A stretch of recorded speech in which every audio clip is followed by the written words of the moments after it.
Jenolan Caves are one of the great natural spectacles in Australia, the most ancient open caves in the world with the most beautiful limestone formations. They include numerous marine fossils and the calcite formations, sometimes pure white, are noted for their beauty.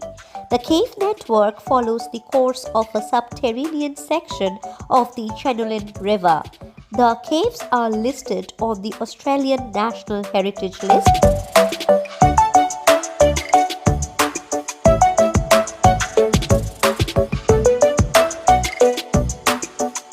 The place is very popular among the tourists for the variety of day trips that it offers. Different types of accommodation facilities are also available near to the caves. In short, if you have an average level of fitness and mobility, this is the place not to be missed. If you have not been here already, pack your bags today.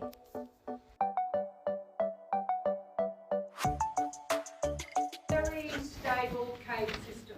The other thing I wanted to show you, a little bit of the old lighting system. There's an old reflector over there and another old light over this side. This cave was fully lit with electric lights by 1887.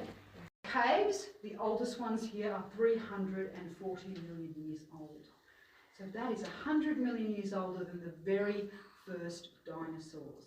So it is like being in a time capsule of deep, deep time.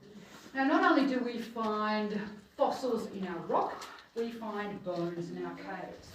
This bone, the jawbone of a Tasmanian devil, was discovered in the 1970s when they were digging up the floor to put the cement in, and it was found just around the corner. We've also found the bones of Tasmanian tigers in these caves, but even more remarkable than that, megafauna have been found. Bones from 3 metre tall short-faced kangaroos, and at the back of the Chifley Cave there is a giant skull, and that belongs to the second largest marsupial that ever existed, an animal called a Zygomaturus, which was a wombat about the size of a cow. Now, for anything to grow on the ceiling of a cave, water needs to sit there for 7 hours or longer. In the case of these, they start with the drip. When that dries, you're left with a tiny circle of calcite. More water goes through and a tube will form. And that forces water over the outside, and that is how you get a stalactite.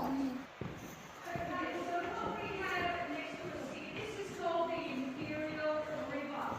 So this body of water enters the rock about 5 kilometres to our right. As it travels through the limestone, it is filtered. You get a stalactite. So every stalactite starts off as a straw. Now there are caves in Western Australia where these straws are 6 metres long, so they can get very large. Another name for that was a sea lily, but it was a plant that looked, sorry, an animal that looked like a plant. And they used to be found in the shallowest parts of the ocean.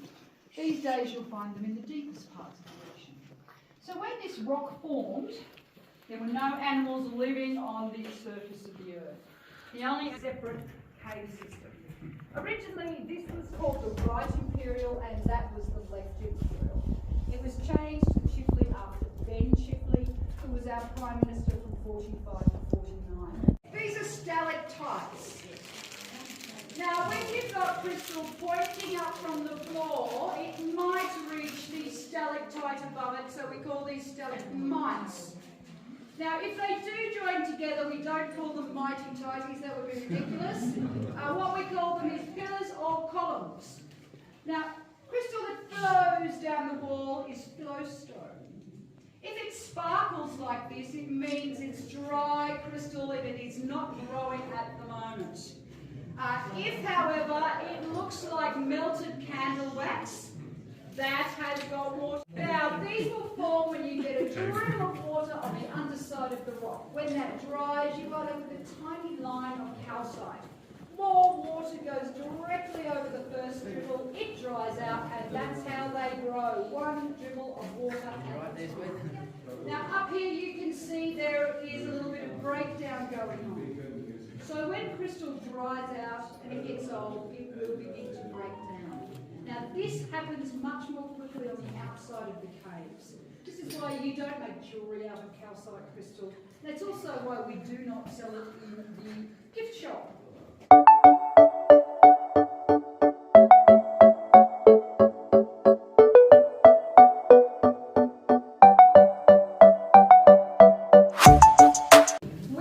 other minerals in the caves, particularly things like clay, and then finally we do crystal. But I did promise animals, so let's have a look what we've got. Firstly, the crocodile head.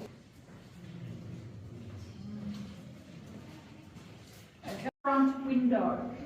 Now some of these are quite skinny and smooth, they are white and they have droplets of water on the end.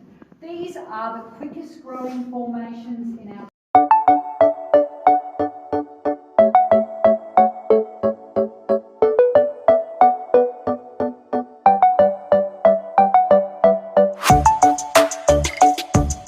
wall sitting.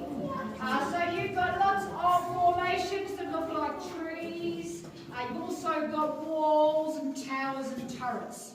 Now, when you have got water in this, that water contains a lot of crystal, and the crystal can either sink to the bottom to form spark crystal, and that's what all of those little tree shapes that defy gravity. So over here, you can see they're not really pointing up or down, they're going in any direction.